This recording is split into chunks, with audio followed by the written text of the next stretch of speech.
Hi friends, welcome back to my channel. இன்னைக்கு நாம பார்க்க போற வீடியோ என்னன்னு பார்த்தீங்கன்னா, சொந்த வீடு கனவை நினைவாக்கும் வாஸ்து தீப வழிபாடு பற்றி தான் பார்க்க போகிறோம்.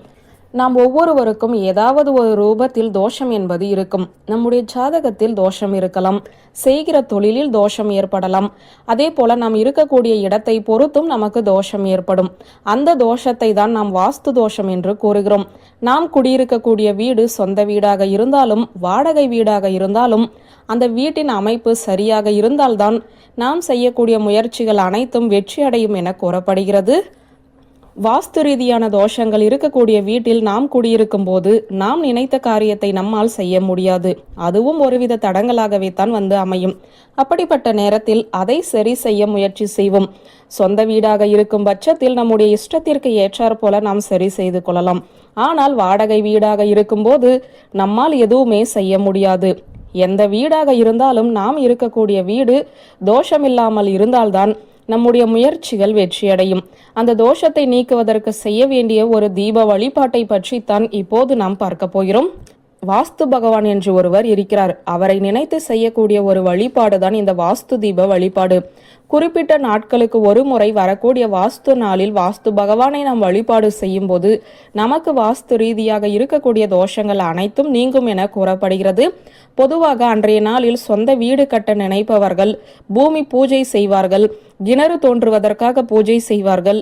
பூமி சம்பந்தப்பட்ட பூஜைகள் அனைத்தையும் செய்வதற்கு உகந்த நாளாகத்தான் அந்த நாள் திகழ்கிறது. அதே நாளில் நாம் தீபம் ஏற்றி சிவபெருமானை வழிபாடு செய்தோம் என்றால் சொந்த வீடு கட்டுவதற்குரிய வாய்ப்புகளும் உண்டாகும்.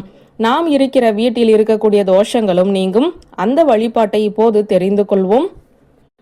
ஒவ்வொரு மாதமும் வாஸ்து நாள் என்று ஒன்று வரும். அதை நீங்கள் கேலண்டரில் பார்த்தாலே தெரியும். இந்த ஒரு வாஸ்து நாளில் குறிப்பிட்ட நேரத்தை மட்டும்தான் நாம் வாஸ்து நேரம் என்று கூறுகிறோம். அந்த நேரம் காலை 10:45 முதல் 11:15 வரை இருக்கிறது. இந்த நேரத்தை தான் வாஸ்து நேரம் என்று கூறுகிறோம். இந்த நேரத்தில் நம்முடைய வீட்டிலேயே நாம் எளிமையாக தீபம் ஏற்றி வழிபாடு செய்தோம் என்றால் வாஸ்து பகவானின் அருளாலும் நம்முடைய வீட்டில் இருக்கக்கூடிய தோஷங்கள் நீங்குவதோடு சொந்த வீடு கனவும் நினைவாகும். இந்த தீபத்தை வாஸ்து நேரத்தில் வீட்டு பூஜை அறையில் ஏற்ற வேண்டும். முதலில் வீட்டு பூஜை அறையில் சிவபெருமானின் படத்திற்கு முன்பாக சுத்தம் செய்து மஞ்சளை தடவி அதற்கு மேல் பச்சரிசி மாவினால் ஏதாவது ஒரு கோலத்தை போட்டுக்கொள்ளுங்கள்.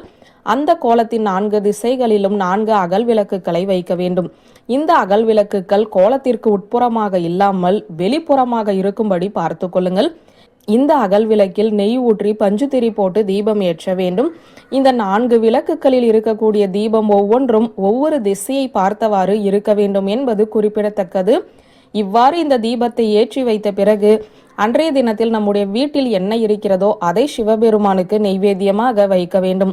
பிறகு ஓம் சிவாய நம ஓம் எனும் மந்திரத்தை 108 முறை உச்சரித்து சிவபெருமானிடம் உங்களுடைய வேண்டுதல் என்னவோ அதை முன்வைக்க வேண்டும். சொந்த வீடு கட்ட வேண்டும் அல்லது சொந்தமாக இடம் வாங்க வேண்டும் அல்லது வீட்டில் இருக்கக்கூடிய வாஸ்து தோஷம் நீங்க வேண்டும் என்று உங்களுடைய வேண்டுதலை முன்வைத்துக் கொள்ளுங்கள். பிறகு கற்பூர தீபதூப ஆராதனைகளை காட்டி வழிபாட்டை நிறைவு செய்து கொள்ளுங்கள். இந்த தீபத்தை சரியாக வாஸ்து நேரம் ஆரம்பிக்கும் போது ஏற்ற வேண்டும். அந்த வாஸ்து நேரம் முடியும் வரை அந்த தீபம் எரிய வேண்டும். வாஸ்து நேரம் முடிந்ததும் தீபத்தை குளிர வைத்து விடலாம்.